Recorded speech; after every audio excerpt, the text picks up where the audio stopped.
ఈనాటి నా జన్మదిన వేడుకలకు విచ్చేసిన నా అభిమాన నాయకులకు, గిరిజన ముద్దుబిడ్డలకు, ఎన్ఎస్యు మరి యూత్ కాంగ్రెస్ పార్టీకి సంబంధించిన ప్రతి ఒక్కరికి కూడా పేరు పేరున మరొకసారి ధన్యవాదాలు తెలుపుతూ, అదేవిధంగా జీసీసీకి సంబంధించిన నా తోటి ఉద్యోగస్తులు ఎవరైతే ఉన్నారో వారు కూడా సుదీర్ఘ ప్రయాణం చేసి ఇక్కడికి వచ్చి నన్ను సన్మానం చేసినందుకు వారికి కూడా ప్రత్యేక ధన్యవాదాలు. వాస్తవంగా ఏదో మారుమూల ప్రాంతంలో పుట్టిన ఒక గిరిజన యువకుడు ఈరోజు తెలంగాణ రాష్ట్రానికి గిరిజన కార్పొరేషన్ చైర్మన్ అవడం అంటే ఆషామాషి కాదు. దీని వెనుక చాలా పెద్ద అగాధాలే ఉన్నాయి. ఎన్నో కుట్రలు జరిగినాయి, ఏమో జరిగినాయి. కానీ ఇవన్నిట్లను కూడా అధిగమింగుతూ కష్ట సుఖాల్ని ఓర్చుకుంటూ ఈరోజు మీ అందరి సహాయ సహకారాలతోటి నేను ఈరోజు మీ బిడ్డగా, మీ అన్నగా, మీ తమ్ముడిగా మీ ముందు రావడం చాలా ఆనందంగా ఉంది.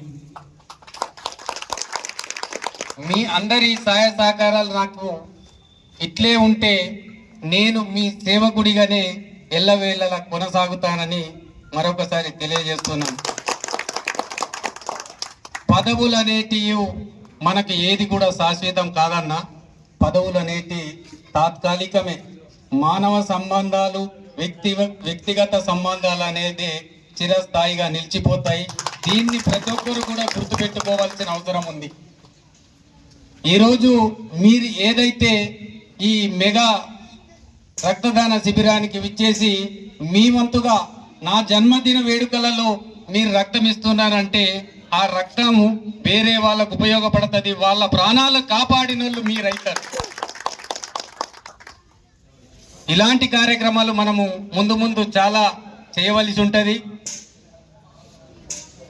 సమస్యలంటే ప్రతి ఒక్కరికి సమస్యలు ఉంటాయి. సమస్యలను ఎదుర్కొన్నోడే మనిషి. సమస్య వచ్చింది, నా సమస్య నుంచి నేను పారిపోవాలనే మనస్తత్వం నాది కాదన్నా.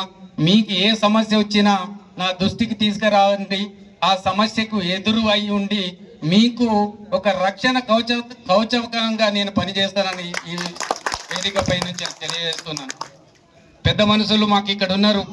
ఎవరైతే రాయ్ సెంటర్ సార్మేజ్ గారు, రామ్ పటేల్, దాదాపుగా ఆయన ఇప్పుడు 80-82 సంవత్సరాలు. నేను గత 15-20 సంవత్సరాల నుంచి ఆ పెద్ద మనిషిని చూస్తున్నాను. మాకు అనేక సహాయ సహకారాలు అందిస్తూ, సూచనలు చేస్తూ,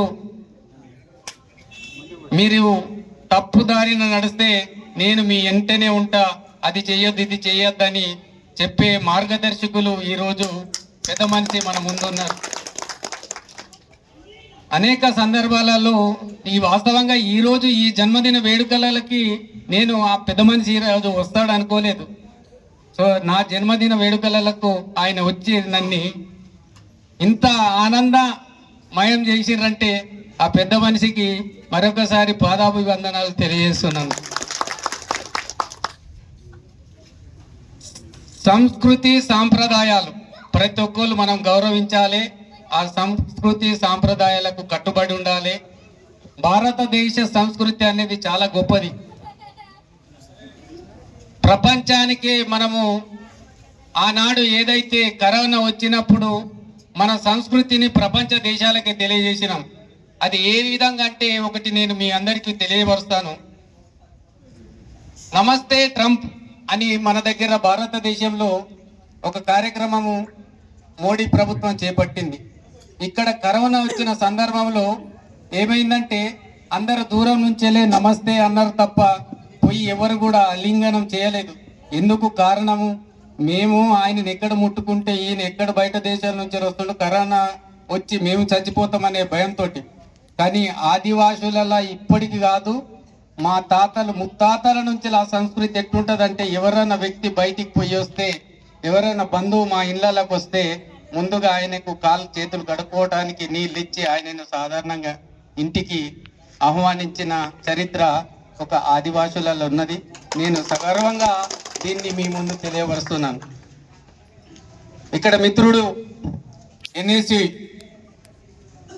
సోయల్ గారు నిన్న 2 రోజుల క్రితం అన్న జన్నారం మండలంలో మీ బర్త్డే సంబంధించిన వేడుకలను మనం జన్నారం మండలంలోనే నిర్వహిస్తాం. రక్తదాన శిబిరాన్ని ఏర్పాటు చేద్దాం. అందరికీ మనం ఒక మార్గదర్శకులుగా నిలబడదాం. మనం చచ్చిపోయేటప్పుడు ఏం తీసుకెళ్ళాం. సంపాదన మీద పడి సంపాదన ఆలోచన నుండి డబ్బులకు ఆశపడ్డోడికే